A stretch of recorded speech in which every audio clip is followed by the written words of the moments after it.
নমস্কার বন্ধুরা, ইচ্ছে পূরণ চ্যানেলে আপনাদের স্বাগত জানাই। আশা করছি সবাই ভালো আছেন, সুস্থ আছেন।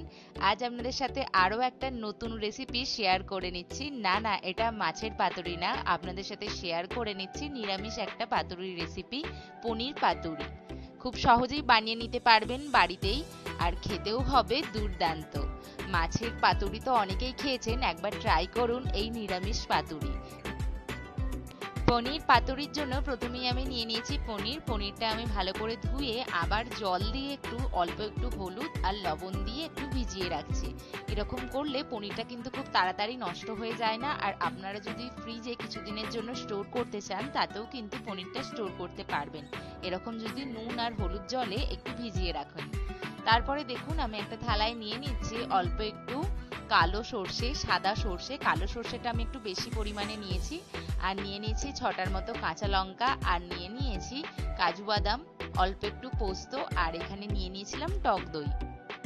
এরপরে সবকটা উপাদান আমি মিক্সার গ্রাইন্ডারে দিয়ে দিলাম, আর দিয়ে দিলাম অল্প একটু হলুদ, স্বাদ মতো লবণ, অল্প একটু চিনি, আর দিয়ে দিচ্ছি অল্প একটু গোলমরিচের গুঁড়ো, আর দিয়ে দিচ্ছি টক দই 2 চামচের মতো। দিয়ে আমি ভালো করে একটা পেস্ট বানিয়ে নিচ্ছি। খুব পাতলা পেস্ট কিন্তু এখানে করলে হবে না, এরকম একটু মোটা থিকথিকে পেস্ট বানিয়ে নিচ্ছি। আর উপর থেকে দিয়ে দিচ্ছি অল্প একটু সরষের তেল। এরপরে আমি পনিরটা কেটে নিচ্ছি, এরকম বড় বড় সাইজ করে আমি কেটে নেব। একটু বড় সাইজ রাখলে এটা খেতেও ভালো লাগবে।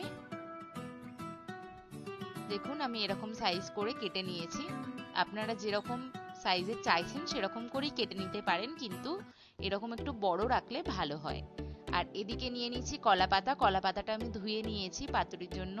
কলা পাতা নিয়ে ধুয়ে নিয়েছি, ধুয়ে নিয়ে একটু সেঁকে নিচ্ছি।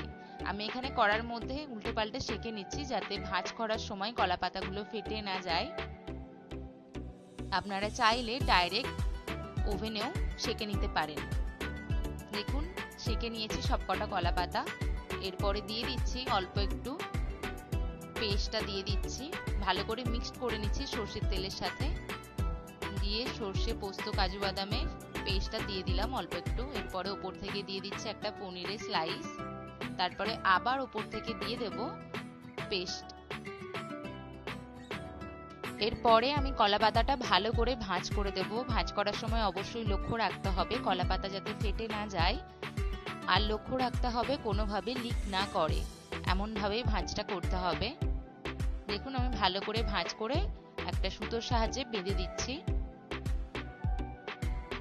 বাড়িতে অবশ্যই ট্রাই করবেন বন্ধুরা, এটা কিন্তু খেতে দারুণ হয়। আপনারা বাড়িতে ট্রাই করে কমেন্টে জানাবেন কেমন লাগলো আপনাদের এই নতুন রেসিপি। এটা গরম ভাতের সাথে গরম গরম খেতে কিন্তু দারুণ লাগে। নিরামিষ দিনে এরকম একটা পদ থাকলে দিনটা কিন্তু ভালোই যায়। দেখুন আমি তারপরে সুতোটা কেটে দিলাম কাঁচি দিয়ে, এক্সট্রা সুতোটা। এরকম ভাবে আমি আরো একটা তৈরি করে নিচ্ছি। অবশ্যই কলা পাতাগুলো ভালো করে সেঁকে নেবেন, তাহলে কিন্তু আর ফেটে যাওয়ার ভয়টা থাকে না।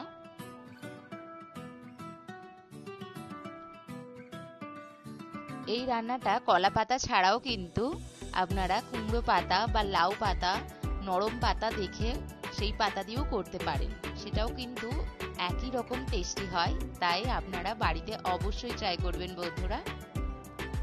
এরপরে আমি সবকটা পাতুরি এরকম ভাবে রেডি করে নিচ্ছি কলা পাতায় মুড়ে। সুতোটা একটু ভালো করে বেঁধে নেবেন। দেখুন আমার রেডি হয়ে গেছে সবকটা পাতুরি। এরপরে আমি একটা কড়াই দিয়ে দিচ্ছি সরষের তেল। সরষের তেলটা দিয়ে আমি একটু স্প্রেড করে নিচ্ছি তেলটা। তারপরে লো ফ্লেমে দিয়ে দিচ্ছি পাতুরিগুলো।